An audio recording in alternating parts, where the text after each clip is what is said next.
What if I told you a band played to 50,000 people at the peak of arena rock, opened for AC/DC, on a massive tour, and recorded a track so perfect they captured it in a single live take with no overdubs? Gamma had Ronnie Montrose on guitar and a voice from Glasgow that shook rafters. Executives killed their momentum over a photograph. Then MTV arrived and swallowed everything. This is the band that should have been huge, and the exact moment it slipped away. By 1977, Ronnie Montrose had already done the impossible once. He built one of the most important American hard rock bands of the decade, launched the career of a future superstar, and delivered 2 albums that guitar players would study for generations. But Montrose, the band, was gone. And Ronnie Montrose, the man, was not finished. He spent 1978 recording a solo instrumental album that showcased his technical mastery, but left him hungry for something more collaborative, more powerful. He wanted a band again. Not just any band. He wanted the vehicle that would finally deliver him to the arena rock summit he believed he deserved. The only question was who would stand beside him. Before we continue, don't forget to like and subscribe to the channel. The answer came from an unlikely direction. Legendary promoter Bill Graham, the man who shaped the San Francisco concert scene for over a decade, heard a tape from a raw, blue-collar singer named Davy Pattison. A young man from Glasgow, Scotland, Graham tracked Pattison down and extended an invitation. Come to San Francisco. Meet Ronnie Montrose and see what happens. Pattison arrived with a notebook full of unrecorded lyrics and a voice that could shake the rafters of any hall in America. Ronnie, notoriously difficult to impress when it came to vocalists, was stunned. He later told an interviewer, "I'd given up all hope of finding a quality singer for Gamma until I heard Davy Pattison." The chemistry was not just immediate. It was, by both accounts, almost effortless. As Pattison described those early writing sessions, some of the songs that became Gamma songs, I had already written the lyrics before I got here. There was a whole big notebook full of lyrics. We just went through those. There was never any formal invitation to join the band. It was just taken for granted. We got together and it was like bang. Rounding out the lineup were familiar faces. Bass player Alan Fitzgerald and keyboardist Jim Alcivar, both veterans of the original Montrose band, joined along with drummer Skip Gillette. These were seasoned professionals who had already stood on big stages and understood exactly what they were building. The foundation looked solid. The band chose the name Gamma, and the choice said something about where Ronnie's head was in 1979. Not a throwback, not a sequel to Montrose. Something forward-looking, suggesting energy, precision, and a modern approach to sound. He was fascinated by emerging synthesizer technology, and from the beginning, Gamma was designed to blend his muscular, riff-driven guitar style with the atmospheric textures that keyboards could provide. To capture that vision on tape, Ronnie turned to Ken Scott. The name alone carried enormous weight. Scott had worked with David Bowie, Supertramp, and on late-era Beatles sessions at Abbey Road. His ear for sonic detail was legendary, and his ability to balance dense, layered arrangements without losing clarity was exactly what Gamma needed to compete at the highest level. The sessions took place at a recording studio in North Hollywood, California. The results were immediate proof that this band was not experimenting for the sake of it. The songs were built around hooks. The guitar work was ferocious, but controlled. The keyboards added depth without drowning the hard rock foundation. And Davy Pattison's voice, raw and soulful in equal measure, gave the material an emotional center that purely technical bands often lacked.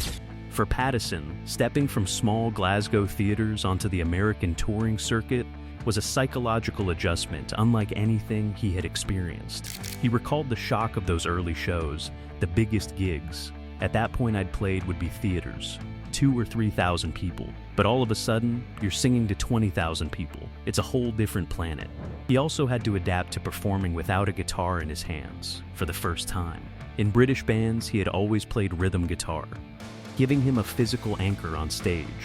"Losing my guitar felt like losing a security blanket," he said. Plus those big stages, you can't just stand still. You've got to move around a little bit. He learned fast. By the time the first album was ready, he had become the kind of frontman that could fill the back rows of any arena. In July 1979, Gamma's debut album arrived on store shelves, and FM radio noticed immediately. The standout single, a heavy melodic cover of a 1965 Hollies track titled I'm Alive, was given new life by Ronnie's guitar and Pattison's voice. The song found its way onto playlists across the country, peaking at number 60 on the Billboard Hot 100. For a debut from an unknown band, it was a genuine breakthrough. The album itself spent 17 weeks on the Billboard 200, peaking at number 131. Those numbers sound modest, but context matters. No prior hits, no established fan base, no name recognition beyond the cult audience that remembered Montrose. For a band starting from scratch, 17 weeks on the chart meant the music was connecting with real people in real towns. The live experience sealed the deal for anyone who caught them on tour. Ronnie Montrose on stage was a different creature from Ronnie Montrose in the studio. He played with a ferocity that left audiences stunned, and Pattison's voice, freed from the slight distance of tape and speakers, hit with something close to physical force. Other tracks from the debut, including Thunder and Lightning, Razor King, and Ready for Action, reinforced what I'm Alive had suggested. This was a band with range. They could write a radio-ready hook and a bone-rattling album cut in the same session. By the time 1980 arrived, the second album was ready, and for one brief, shining moment, it looked like Gamma was about to join the elite. The year 1980 was the peak of the arena rock era. Journey had just released an album that would eventually sell over 12 million copies. Foreigner was dominating radio with a sound that balanced hard edges with melodic accessibility. REO Speedwagon was building toward a commercial eruption that would define the early years of the new decade. The FM dial belonged to muscular guitars, soaring vocals, and anthemic choruses, and Gamma, with their second album, sounded like they belonged at the very top of that mountain. Ronnie made two key lineup changes before recording began. He brought in Glenn Lech on bass, and most significantly, recruited Denny Carmassi on drums. Carmassi was not just a powerful player, he was a veteran of the original Montrose band, someone who understood intuitively how Ronnie thought about rhythm. The chemistry between guitar and drums transformed overnight. The rhythm section became a precision instrument that locked behind Ronnie's riffs with genuine authority. Recording took place at a prestigious studio in San Francisco, produced by Ronnie Montrose and Gary Lyons. The results were the finest music Gamma ever committed to tape. Mean Streak roared out of speakers like a declaration. Voyager was a progressive rock masterpiece, and here is the detail that stops musicians cold when they hear it. The entire track was recorded live in the studio in a single take. No guitar overdubs, no vocal fixes. One uninterrupted performance, exactly as it happened. Carmassi described the electricity of that period. For me, it was a chance to play with Ronnie again. I always loved playing with him. There are certain people you get off playing with. I've played with many guitar players over the years, some with big reputations, and Ronnie stands out as one of the best. The album peaked at number 65 on the Billboard 200, Gamma's highest chart position. They were opening for AC/DC on the Back in Black tour and appearing at a legendary outdoor festival in Oakland alongside REO Speedwagon, Kansas, UFO, and 38 Special, playing to 50,000 people in the California sun. If Gamma was ever going to cross the threshold into superstardom, this was the moment. The music was there, the performances were there, but beneath the surface, forces were gathering that would quietly dismantle everything. The problems came from more than one direction at once. No single catastrophic event destroyed Gamma's momentum. Instead, a series of pressures converged at exactly the wrong moment, and that multiplicity was part of what made them so difficult to overcome. The first was corporate interference of a particularly frustrating kind. The album cover for Gamma 2 had been designed by art director Mick Haggerty and photographer Jeffrey Henson Scales. A striking, provocative image, shark fins slicing through a suburban lawn toward a woman on a lounge chair. Bold, original, memorable, the kind of artwork that sticks in a record buyer's mind. Label executives panicked. They feared the image suggested violence against women and demanded changes. The result was a painstaking analog revision, requiring hand-cut masks and manual registration to composite a man's arm into the original photograph. The delay created promotional friction at the exact moment when momentum mattered most. Then came August 1981. MTV launched, and the music industry tilted on its axis almost overnight. Suddenly, how a band looked on television mattered as much as how they sounded on radio. Image-driven acts with the right clothes and the right visual aesthetic flooded the new channel. Gamma's identity was rooted in musicianship and the kind of craft that translates better through speakers than through a camera lens. The MTV era was not built for them. And then there was the weight that Ronnie Montrose carried quietly every single day. His widow later described his lifelong battle with clinical depression and perfectionism. He was very hard on himself. He would play shows where there would be 3 standing ovations, and all he would talk about on the drive home is what he didn't do right. 3 standing ovations. And he could only hear what went wrong.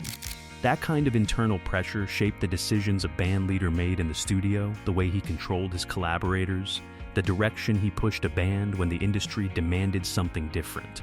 The cracks were forming. The third album would expose every one of them. By 1982, the world that had seemed perfectly suited to Gamma's sound had moved on. New wave was everywhere. Synthesizer-driven pop dominated the charts. Hard rock bands across the industry faced the same brutal choice: adapt to the new sounds or risk irrelevance. Right the first time. Ronnie made his decision. He replaced original keyboardist Jim Alcivar with Mitchell Froom, a synthesizer specialist whose technical vocabulary was built around the newest digital instruments, including the synclavier and the Fairlight. The third album was going to push into electronic territory. The single Right the First Time found genuine traction, reaching number 77 on the Hot 100 and climbing to number 10 on the album rock chart. By the pure mathematics of chart positions, it was Gamma's most successful single, but something fundamental had been lost in the process. Davey Pattison heard it immediately. He described his reaction with painful honesty. The band just kind of fizzled. I was never too thrilled with Gamma 3. To be honest with you, to me it was deviating away from what Gamma was. It was more keyboard-oriented. It reminded me of Flock of Seagulls. I just felt, that's not what we are. Beneath the musical disappointment was a deeper wound. Ronnie had chosen to collaborate exclusively with Froom and an outside lyricist, bypassing Pattison entirely during the writing process. For a singer who had built the band's vocal identity from a notebook full of his own words, being shut out of the creative process was not just professionally frustrating. It was a signal that the partnership had fractured at its core. Then drummer Denny Carmassi was recruited by another major rock act. He was gone. The rhythm section that had powered Voyager in a single unbroken take no longer existed. The band was coming apart, piece by piece, within a single album cycle. By the end of 1982, Gamma had effectively dissolved. Not with a dramatic announcement, just quietly, the way things fall apart when the energy that held them together finally runs out. The dissolution of Gamma scattered its members into paths that were, in some cases, remarkably successful. Mitchell Froom, the synthesizer player whose arrival had redirected the band's final album, became one of the most sought-after producers in popular music. He worked with Crowded House, Los Lobos, Suzanne Vega, and Paul McCartney, earning multiple Grammy nominations as a producer. The brilliance he brought to Gamma translated into a distinguished career that touched millions of listeners through other artists. Denny Carmassi spent a decade behind the kit for Heart, then toured with Whitesnake and Foreigner. The drummer who had recorded Voyager in a single live take became a fixture of the arena rock world that Gamma had been unable to fully crack.